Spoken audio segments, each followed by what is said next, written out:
ధ్యానించుటకు దేవుడు ఇచ్చిన మాట, blessings of God shall be upon you. దేవుని ఆశీర్వాదం మీ మీద ఉండును గాక. సంఖ్యాకాండం 6వ అధ్యాయం 24, 25, 26 వచనంలో చదువుతాం. సంఖ్యాకాండం 6వ అధ్యాయం. ఇది మోసేకు అహరోనుకి దేవుడు ఈ మాట నుంచి ఇలాగ ప్రజల్ని దీవించమన్నారు. 24, 25, 26 చదువుతాం. యెహోవా నీకు తన సన్నిధి కాంతిని నీ మీద ప్రకాశింపచేసి నిన్ను కరుణించును గాక. యెహోవా నీ మీద తన సన్నిధి కాంతిని ఉదయింపచేసి నీకు సమాధానం కలుగ చేయును గాక. అట్లు వారు ఇశ్రాయేలు మీద నా నామం ఉచ్చరించుట వలన నేను వారిని ఆశీర్వదించెదను. కనుక ఈ ఉదయకాలమున దేవుని ఆశీర్వాదం మీ మీద ఉండను గాక. తన సన్నిధి క్రాంతిని మీ మీద ఉదయింప చేయను గాక. మిమ్మల్ని యేసయ్య వర్ధిల్ల చేయను గాక. 2026 సంవత్సరం ఆరోగ్యకరంగా ఆశీర్వాదకరంగా ఉండను గాక. God grants desires of your heart according to your will. మీ హృదయంలో ఉన్న చిత్తంను బట్టి దేవుడు తన చిత్తంని మీ పట్ల నెరవేరుస్తున్నారు. ముందు నేను ఆశీర్వదించబడాలి, నేను పరిశుద్ధంగా ఉండాలి, నేను నీతిగా ఉండాలని మీ హృదయంలో మీకు ఆశ ఉండాలి. ప్రభువా, ఈ 2026 సంవత్సరం ప్రతి నెల కూడా నన్ను ఆశీర్వదించాలి, నేను ప్రతి నెల కూడా మీ బలలో పాలు పొందుకోవాలి, ప్రతి నెల కూడా నాకు ఆశీర్వాదకరంగా చేయాలని మీరు ఆశపడాలి. ఆశనే యేసయ్య నెరవేరుస్తారు. God wants to bless you and prosper you. దేవుని యొక్క చిత్తం ఏంటంటే మిమ్మల్ని ఆశీర్వదించి మిమ్మల్ని గొప్ప చేయాలనేదే దేవుని యొక్క ఆశ. దాన్ని విశ్వసించాలి. నా దేవుడు నన్ను ఆశీర్వదించి గొప్ప చేయాలని ఆశపడుతున్నారు అనే సత్యంని మీరు విశ్వసించాలి. దేవా, నన్ను ఆశీర్వదించి గొప్ప చేయండి. పిల్లలు చదువుతున్న వారిని చదువులో గొప్ప చేస్తారు. అలాగే కుటుంబస్తుల్ని గొప్ప చేస్తారు. పని చేసే వాళ్ళని పనిలో గొప్ప చేస్తారు. ఆ విషయం నేను నమ్మాలి. కనుక యేసయ్య నామంలో మీరందరూ కూడా ఆశీర్వదించబడును గాక. నేను 2 విషయములు మీతో నేను ఈ సమయంలో పంచుకుపోతున్నాను. ఒకటి, యాకోబు ఇలాగ ప్రార్థన చేశారు, I shall not let you go unless you bless me. మీరు నన్ను ఆశీర్వదించకపోతే నేను మిమ్మల్ని వదలను, మీరు నన్ను ఆశీర్వదించే తీరాలి అని చెప్పి ప్రార్థన చేశారంట. ఆయన రాత్రి అంతా పోరాడారు అని చెప్పి ఉంది.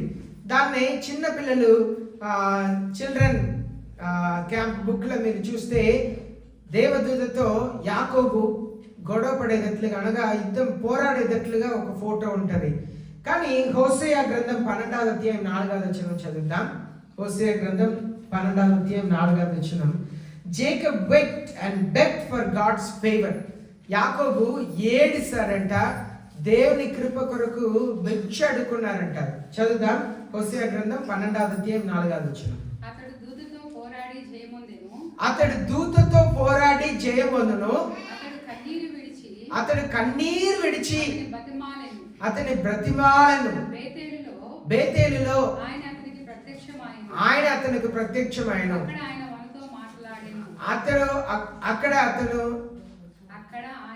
అక్కడ ఆయన తనతో మాట్లాడాను. చూడండి, యాకోబు రాత్రి అంతా పోరాడారంటే రాత్రి అంతా మోకరించి ప్రార్థన చేస్తున్నారు. దేవా, మీరు నన్ను దీవించాలి, నన్ను ఆత్మీయంగా దీవించారు. కానీ ఇప్పుడు యాకోబు చాలా దీవెనతో ధనంతో వస్తున్నారు తిరిగి. వాళ్ళ అన్న ఏసావుకి చాలా ధనం ఇస్తున్నారు. ఆస్తిని భాగం చేసి అన్న ఏసావుకి ఇస్తున్నారు. అంత ఆస్తిని కలిగి ఉన్నారు. కానీ ఆశీర్వాదం కొరకు ప్రార్థన చేస్తున్నారు. నన్ను మీరు ఆశీర్వదించాలి ప్రభువా, నన్ను ఆశీర్వదిస్తేనే నేను మిమ్మల్ని వదిలిపెడతాను. రాత్రి అంతా ఏడుసుకొని ప్రార్థన చేసుకున్నారంట. ఏడిసి ప్రార్థన చేశారంట. ప్రార్థన చేశారంటే యుద్ధం చేశారు, రాత్రి అంతా పోరాడారు అనే దానికి అర్థం ఏంటంటే ఏడుసుకొని ప్రార్థన చేస్తారంట. మనం కూడా ఏం చేయాలంటే ఏడిసి ప్రార్థన చేయాలి. ఒక వ్యక్తి ఇలాగ అడిగారంట ఒక సేవకుడిని, అవును, మీరు ఎందుకు ప్రార్థన చేసేటప్పుడు ఏడుస్తున్నారు అని చెప్పి అడిగారంట. ఆయన చెప్పారంట, నేను మిమ్మల్ని ఒక ప్రశ్న అడుగుతాను, మీరెందుకు కొబ్బరికాయ కొడుతున్నారు అని చెప్పి ఆ ప్రశ్న అడుగుతాను అని అడిగారంట.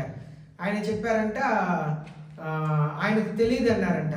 అప్పుడు చెప్పారంట, ఇదిగో మీరు ఉదయకాలం లేచి ఎవరు వాడనప్పుడు మీరు ఆ నీళ్ళని తీసుకెళ్ళి మీ దేవుడికి పూజ చేయాలి కనుక అందరు లేకముందే ఉదయకాలం పంపులో నీళ్లు, ఆ బావి నీళ్ళని ప్రజలు వాడతారని మీరు పంపులో, హ్యాండ్ పంపులో ఉన్న నీళ్ళని కొట్టి మీరు మీ దేవుడిని అభిషేకం చేస్తున్నారు నీళ్ళతో. కానీ అయినప్పుడు కూడా దాన్ని ఆ పంపులో కొట్టక ముందు 7 పర్యాయం దాని మీద నీళ్లు పట్టి దాని మీద పోస్తారంట. అలాగ పోసి దేవుడి మీద తర్వాత పోస్తారంట. అప్పుడు ఆయన చెప్పారంట, మనుషులు ఎవరు ముట్టని నీళ్ళు, దానితో దేవుని అభిషేకం చేయాలి. మనుషులు ఎవరు ముట్టని నీళ్ళు అంటే అది కొబ్బరికాయలో ఉన్న నీళ్ళు. అది మనుషులు ఎవరు ముట్టరు కనుక దాని కొరకు కొబ్బరికాయని కొట్టి ఆ నీళ్ళతో ఆ దేవుని అభిషేకం చేస్తున్నారు. మేము ఎందుకు ఏడుస్తున్నామంటే లోన్ నుండి వచ్చే కన్నీరు ఎవ్వరు ముట్టనిది, అది విరిగి నలిగిన హృదయం నుండి ఆ కన్నీళ్ళు వస్తుంది కనుక మేము ఏడుచుకొని ప్రార్థన చేస్తాము అన్నారంట. అంటే మనకు యాకోబు జీవితంలో మనం నేర్చుకుంటున్న సత్యం ఏంటంటే, తను రాత్రి అంతా పోరాడారంటే రాత్రి అంతా ఏడుచుకొని ప్రార్థన చేశారంట. కనుక మనం కూడా దేవుని సన్నిధిలో ఏడిసి ప్రార్థన చేయటం నేర్చుకోవాలి. హృదయం పగలాలి. పగిలిన హృదయంతో దేవుని సన్నిధిలో మనల్ని మనం తగ్గించుకొని దేవుని సన్నిధిలో ప్రార్థన చేయాలి. దానికే యేసయ్య ఆయన్ని ఆశీర్వదించారు. యాకోబునే, ఇప్పటి నుండి నువ్వు ఇశ్రాయేల్ అని పిలువబడతావు, యాకోబు కాదు ఇశ్రాయేల్ని పిలువబడతావు అని చెప్పి ఆశీర్వదించారు. రెండవది అంశం మీతో నేను మాట్లాడేది Daniel in the den among lions. దానియేలు సింహపు గుహలో సింహాల మధ్యలో ఉన్నారంట. దానియేలు సింహపు గుహలో సింహాల మధ్యలో ఉన్నారంట. చూడండి, రాత్రి అంతా ఏం చేశారంటే రాత్రి అంతా ప్రార్థన చేస్తూ ఉంటారు. ఇక్కడ దానియేలుని ఎలా కాపాడారంటే 1వ రాజుల గ్రంథం 21వ అధ్యాయం 28, 29 చదువుతాం. 1వ రాజుల గ్రంథం 21, 1వ రాజుల గ్రంథం 21, 28, 29. యెహోవా వాక్కు తిష్బీయుడైన ఏలియాకు ప్రత్యక్షమై ఇలాగ సెలవించును, ఆహాబు నాకు భయపడి ఓకే సారీ నేను తప్పు రెఫరెన్స్ రాస్తున్నాను. దానియేలు గ్రంథంని తీసుకుంటాం. దానియేలు గ్రంథం, దానియేలుని ఉదయకాలం రాజు వచ్చి పిలుస్తున్నారు. దానియేలు, నీ దేవుడైన యెహోవా నిన్ను సింహాల దగ్గర నుండి తప్పించగలుగుతారా అని అడిగినప్పుడు 6వ అధ్యాయం, క్షమించండి, దానియేలు గ్రంథం 6వ అధ్యాయం ఇలా మనం చదివితే 19వ వచనం చదవండి. తెల్లవారుజామున రాజు వేగిరమే లేచి సింహంలో గుహ దగ్గరకు త్వరపడిపోయాను.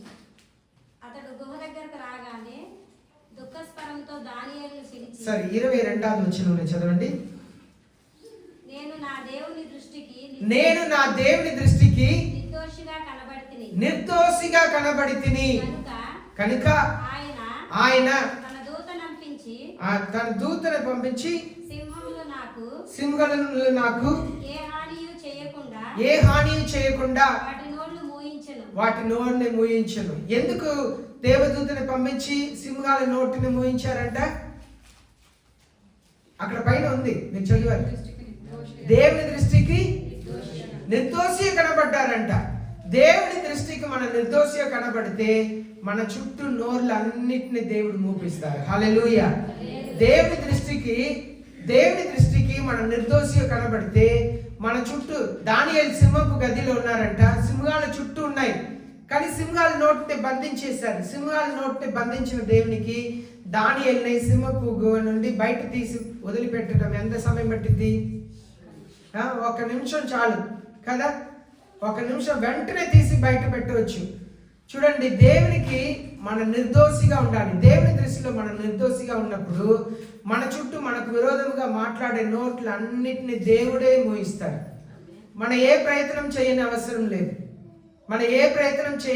లేదు. దానియేలు రాత్రి అంతా ఉండి ప్రార్థన చేసి ఉంటారు. దేవుడు దేవదూతని పంపించి నోళ్ళన్నిటిని మూపించారు. మన ఈ 2026 సంవత్సరం మీరు చేయవలసింది మొదటిగా చేయవలసింది, దేవుణ్ణి నన్ను ఆశీర్వదించండి అని చెప్పి అడగాలి. యాకోబులా, నన్ను ఆశీర్వదిస్తే తప్ప నేను మిమ్మల్ని వదిలిపెట్టను. నన్ను ఆశీర్వదించే తీరాలి.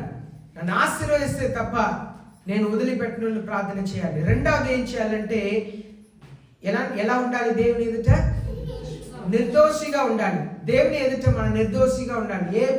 ఎవరు మనల్ని చెయ్యెత్తి ఈయన ఇలాంటి వ్యక్తి అని చెప్పకుండా ఉండేటట్లుగా నిర్దోషిగా కనబడాలి. దానియేలుని రాజు ఎదుట అభాండమైన నింద వేశారు. మీరు చేసిన విగ్రహంకు మీకు మాత్రమే ప్రార్థన చేయమన్నారు. కానీ దానియేలు చూడండి, దేవునికి ప్రార్థన చేస్తున్నారని నింద మోపారు. కానీ దేవుని ఎదుట నిర్దోషిగా ఉండటం వలన దేవుడు దానియేలుని ఆశీర్వదించారు. ప్రియమైన దేవుని జనమా, మీరు నమ్మండి, ఈ సంవత్సరం, ఈ 2026 సంవత్సరం మీరు దేవుని ఎదుట నిందారహితులై ఉండుటకు ప్రయాసపడండి. నిర్దోషులుగా ఉండుటకు ప్రయాసపడండి. మీకు విరోధముగా లేసే ప్రతి ఒక్క నాలుకని కూడా యేసయ్య బంధిస్తారు. యేసయ్య చూసుకుంటారు. తన దేవదూతల్ని పంపించి మీకు ఏ సహాయం చేయాలో అదంతా యేసయ్య చూసుకుంటారు. మీరు చేయవలసిందంతా కూడా నిర్దోషులుగా ఉండాలి. హల్లెలూయా. ఎలా ఉండాలండి? మొదటిగా ప్రార్థన చేసేవారుగా ఉండాలి. రెండవది నిర్దోషులుగా ఉండాలి. 2 కొరింథీ పత్రిక 4వ అధ్యాయం 8 నుండి 9 వచనంలో చూస్తున్నాము. యేసయ్య చెప్తున్నారు, in the new covenant we are tested beyond strength. మనం కొత్త నిబంధనలో శక్తికి మించి శోధించబడుతున్నాం. 2 కొరింథీ పత్రిక 4వ అధ్యాయం 8, 9 చదువుదాం. 2 కొరింథీ పత్రిక మళ్ళా చదవండి. ఎట్టుపోయినను శ్రమపడుచున్నాము, ఇరికింపబడిన వారు కాము, అపాయంలో ఉన్నను, కేవలము ఉపాయం లేని వారం కాము, తరమపడుచున్నను, దిక్కులేని వారము కాము, పడద్రోయబడినను, నశించువారు కాదు. చూడండి, దేవుని పిల్లలకు అన్ని రీతిలో సమస్యలు ఉంటాయి. దేవుని పిల్లలకు సమస్య ఉండదని చెప్తే మన అబద్ధ బోధకులు అయిపోతారు. దేవుని పిల్లలకు చివరి వరకు కష్టములు ఉంటాయి. యేసయ్యకు చివరి వరకు మానసిక వేదన. యేసయ్య ఎన్నో రీతిలో పడ్డారు. కన్నీటితో నిట్టూర్పు విడిచి ప్రార్థన చేసేవారంట. ఆయన శిలువ మరణం పొందారు. దేవుని పిల్లలకు చివరి వరకు కూడా శ్రమలు జీవితంలో ఉంటానే ఉంటది. కానీ దేవుని పిల్లలు నిరుత్సాహం పొందకూడదు, సోలిపోకూడదు, ధైర్యముగా నిలబడాలి, విశ్వాసంతో నిలబడాలి. నాకు నా దేవుడు తోడు ఉన్నారు. చూడండి, దానియేలుని తీసి సింహపు గదిలో పెట్టారు. ఏం బెదిరిపోలేదు, ఏం భయపడలేదు. సింహాల నోరుని దేవుడు మూయించారంట. దానియేలు బాగానే ఉన్నాడు. దానియేలు మాట్లాడుతూ ఉన్నారు, ప్రార్థన చేస్తూ ఉన్నారు. దానియేలు దేవుని స్తుతిస్తూనే ఉన్నారు. చూడండి, హననీయ, మిజాయేల్, అజర్యా అనే 3 దానియేలు స్నేహితులు ఉన్నారు. వాళ్ళని తీసుకెళ్లి అగ్నిగుండంలో పడేస్తే కట్లంతా ఊడిపోయింది. వాళ్ళు బాగానే ఉన్నారు. వాళ్ళని బయట రమ్మని చెప్పి రాజు పిలిస్తే వాసన కూడా, అగ్ని మంట వాసన కూడా లేదంట. ఒక్క జుట్టు కూడా కాలిపోలేదంట. దేవుని పిల్లలు ధైర్యముగా ఉండాలి. ఏ పరిస్థితిని చూసి ఎవరో ఏదో మాట్లాడారు, ఎవరో ఏదో చెప్పారనో ఏ విషయంలో కూడా కృంగిపోకూడదు. ధైర్యముగా దేవుని కొరకు నిలబడాలి. శత్రువులు లేస్తాడు, శత్రువులు దేవుని పిల్లలకు విరోధంగా వస్తాడు, కానీ కృంగిపోకూడదు. ధైర్యముగా దేవుని కొరకు నిలబడాలి. మత్తయి రాసిన 16వ అధ్యాయం 24, 25, 26 చదువుతాం. మత్తయి రాసిన 16వ అధ్యాయం 24, 25, 26 చదువుతాం. అప్పుడు యేసు తన శిష్యులను చూసి, ఎవరైనా నన్ను వెంబడింప కోరిన ఎడల తను తాను ఉపేక్షించుకొని తన సిలువను ఎత్తుకొని నన్ను వెంబడింపవలెను. తన ప్రాణంని రక్షించుకొని కోరువాడు దాన్ని పోగొట్టుకొనును. నా నిమిత్తము తన ప్రాణమును పోగొట్టుకునివాడు తన ప్రాణంని పోగొట్టుకున్నవాడు దాన్ని దాన్ని దగ్గించుకోవడం. చూడండి, ఇది యేసయ్య చెప్తారు, నన్ను వెంబడించాలని ఆశపడేవారు మీ సిలువను ఎత్తుకొని నన్ను వెంబడించండి, ప్రాణంని కాదు రక్షించుకోవాలని చెప్పి. మన యేసయ్యను వెంబడించాలంటే సిలువను ఎత్తుకోవాలి. మీ సిలువ, మీరు వెలుచున్న కష్టమే, మీరు మీ సిలువను ఎత్తుకొని యేసయ్యను వెంబడించుటకే యేసయ్య పిలిచారు. ఈ 2026 సంవత్సరం మీరు యేసయ్యని పరిపూర్ణంగా మీ సిలువను ఎత్తుకొని వెంబడించును గాక. వెంబడించుటకు పరిశుద్ధ ఆత్మదేవుడు మీకు సహాయం చేయను గాక. మనకు ఏడు విషయముల గురించి మనం చూస్తున్నాం. ప్రకటన గ్రంథం నేను క్లుప్తంగా చెప్పి నేను ముగిస్తాను. ప్రకటన గ్రంథం 2వ అధ్యాయం 7వ వచనంలో ఎఫెసీ సంఘమునకు దేవుడు ఇలాగా చెప్తున్నారు, మీరు జయిస్తే నేను పరదేశంలో ఉన్న చెట్టు ఫలంని, జీవమిచ్చే చెట్టు ఫలంని తినుటకు మీకు ఇస్తాను, అనుమతిస్తాను అంటున్నారు. జయించే వారు సేవకులు మాత్రమే కాదు. చదవండి. జయించువానికి దేవుని పరదేశంలో ఉన్న జీవవృక్ష ఫలమును భుజింపనిస్తును. ఇది సేవకులు మాత్రమే కాదు, విశ్వాసులందరికీ. హల్లెలూయా. విశ్వాసులందరికీ ఈ గొప్ప బహుమానాన్ని దేవుడు ఇవ్వబోతున్నారు. జయించే వారికి పరదేశంలో ఉన్న జీవవృక్ష ఫలంని తినుటకు అధికారం ఇస్తారంట. రెండవది సిమర్నా సంఘంలోకి చెప్తున్నప్పుడు 2వ అధ్యాయం 11వ వచనంలో, not to be hurt by the second death given the crown of life, జీవ కిరీటం ఇస్తాను అని చెప్పారు. 11వ వచనం చదువుదాం.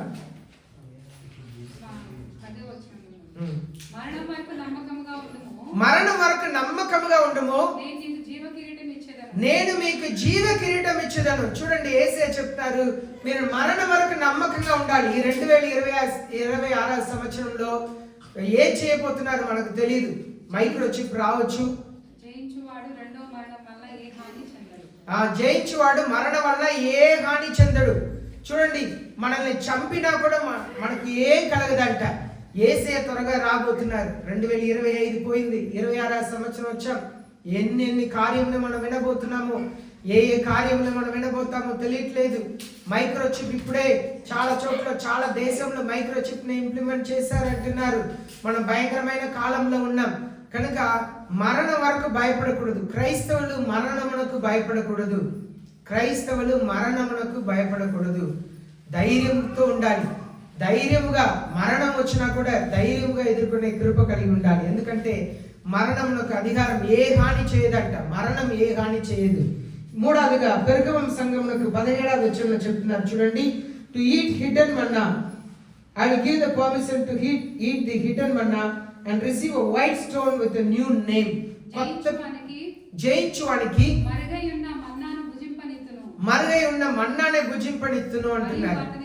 మరియు అతనికి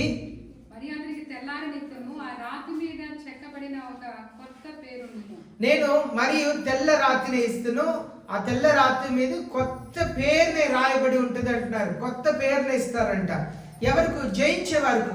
ఇక్కడ మన పేరు ఒక్కొక్క పేరు ఉంది కదా, అదెస్సా, ఎస్తరా అని. అక్కడ వెళ్ళిన తర్వాత కొత్త పేరుని ఇస్తారంట. పరలోకి వెళ్ళిన తర్వాత జయించే ప్రతి వారికి ఒక పేరు, ఒక తెల్ల రాతిని ఇస్తారంట. దాని మీద కొత్త పేరు ఉంటుందంట. దేవుని పిల్లలందరికీ కూడా కొత్త పేరుని పరలోకంలో ఇక్కడ ఉన్న పేర్లతో పిలవబడము, దుర్గా అని చెప్పి అక్కడ పిలవబడము. అక్కడ కొత్త పేరుని ఇస్తారంట. కొత్త పేరుని ఇస్తారంట. అలాంటి కృపణ దేవుడు జయించే ప్రతి ఒక్క దేవుని పిల్లలకి ఇవ్వబోతున్నారు. 4వదిగా తైతిరీయ సంఘమునకు ప్రకటన గ్రంథం 2వ అధ్యాయం 26 నుండి 28 దాకా given authority over the nations and the morning star ని దేవుడు ఇస్తారంట. నేను నా తండ్రి వలన అధికారం పొందినట్లు జయించుచు నా క్రియలు జాగ్రత్తగా చేయవానికి జనుల మీద అధికారం ఇస్తారు. ఇది నూతన ఆకాశాన్ని, నూతన భూమిని దేవుడు చేసిన తర్వాత అధికారాన్ని ఇస్తారంట. అధికారాన్ని దేవుని పిల్లలకి ఇస్తారంట. జయించే వాళ్ళందరికీ కూడా అధికారం ఉండబోతుంది. ఈ 2026 సంవత్సరం ఎవరికి ఏం జరగబోతుందో మనకు తెలియదు కనుక మనం భారంతో ప్రార్థన చేయాలి. అయ్యా, ఈ ఆశీర్వాదంలో అందరూ నా మీదకి రావాలి ప్రభువా. అయ్యా, నేను జయించేవాడిగా ఉండాలి. ఈ ఆశీర్వాదం నాకు దయచేసి నేను ప్రార్థన చేయాలి. తర్వాత 5వదిగా సాటి సంఘమునకు ప్రకటన గ్రంథం 3వ అధ్యాయం 5వ వచనం. జయించువాడు అలాగు తెల్లని వస్త్రములు ధరించుకొనును. అలాగే తెల్లని వస్త్రమును ధరించుకొను. జీవ గ్రంథములో నుండి అతని పేరు ఎంత మాత్రమును తుడుపు పెట్టక జీవ గ్రంథం నుండి ఆయన పేరు ఎంత మాత్రమును తుడిపి పెట్టగా నా తండ్రి ఎదుటను నా తండ్రి ఎదుటను ఆయన దూతల ఎదుటను ఆయన దూతల ఎదుటను అతని పేరు ఒప్పుకొందును. అతని పేరు ఒప్పుకొందును. దేవుడు మన పేరుని చెప్తారంట. పరలోకపు తండ్రి ఎదుటను దేవదూతల ఎదుటను మన పేరు చెప్పి పిలుస్తారంట. నమ్మకమైన బిడ్డ నాకు అని చెప్పి. ఎవరు? ఇదంతా జయించే వరకు. జయించడం, దేన్ని జయించడం? సాతానుడిని జయించడం, శోధనని జయించడం, పాపంని జయించే వరకు ఈ ఆశీర్వాదం ఇస్తారంట. తర్వాత 3వ అధ్యాయం 12వ వచనం. జయించు వానిని నా దేవుని ఆలయములో ఒక స్తంభముగా చేసేదను. నా దేవుని ఆలయంలో ఒక స్తంభముగా చేసేదను. అందులో నుండి వాడు ఇంకా మీదటికి ఎన్నటికి వెలుపలికి పోడు. చూడండి, పరలోక రాజ్యంలో దేవుడు స్థిరంగా ఉంచేస్తారంట. ఎప్పుడు పరలోక రాజ్యంలోనే దేవుని సన్నిధిలోనే స్తుతిస్తా మనం ఉండబోతామంట. ఇదంతా ఎవరికి? జయించేవారు. ఎవరికండి? జయించేవారు. సేవకులు మాత్రమే కాదు, దేవుని పిల్లలు అందరికీ, విశ్వాసులందరికీ, జయించే వాళ్ళందరికీ. చివరిగా ఈ వచనం చదువుదాం. లెవోదికీయ సంఘమునకు 3వ అధ్యాయం 21వ వచనం. నేను జయించి నా తండ్రితో కూడా ఆయన సింహాసనంలో కూర్చున్న ప్రకారము నేను జయించి నా తండ్రి సింహాసనంలో కూర్చున్న ప్రకారము జయించువానిని నాతో కూడా నా సింహాసనంలో కూర్చుండేదను. ఇది గొప్ప ఒక మర్మం అండి. దీన్ని ఆలోచన చేసేటప్పుడులా చాలా సంతోషం అనిపించింది. జయించే ప్రతి ఒక్కరికి నా సింహాసనంలో కూర్చోని చెప్పి కూర్చొనిస్తారంట దేవుడు. నేను ఇలాగ అనుకుంటాను, ఒక్కొక్కగా పిలుస్తాను. ఈరోజు నీ టర్న్ రా, వచ్చి నాతో పాటు కూర్చో అని చెప్పి పిలుస్తారంట. ఈ ప్రపంచంలో అందరి ఎదుట మనం యేసుతో పాటు సింహాసనంలో కూర్చుండే కృపణ దేవుడు దయచేస్తారంట. చూడండి, జయించే వారికి అంత గొప్ప ఆశీర్వాదం ఇస్తారంట. యేసయ్య 2026వ సంవత్సరం మీ జీవితంలో ఆశీర్వాదకరముగా చేయను గాక. యేసయ్య మీకు మంచి ఆరోగ్యం ఇచ్చిన గాక. మీ నోరు నిండా నవ్వుని మీకు ఇచ్చిన గాక. తన ముఖక్రాంతిని మీ మీద ప్రకాశింప చేయను గాక. పరలోకపు తండ్రి మన అందరిని కూడా ఆశీర్వదించును గాక. అందరూ మోకరిస్తాం, ప్రార్థన చేస్తాం. దేవుని సన్నిధిలో ఒక క్షణం ప్రార్థన చేస్తాం. యేసయ్య నన్ను ఆశీర్వదించు.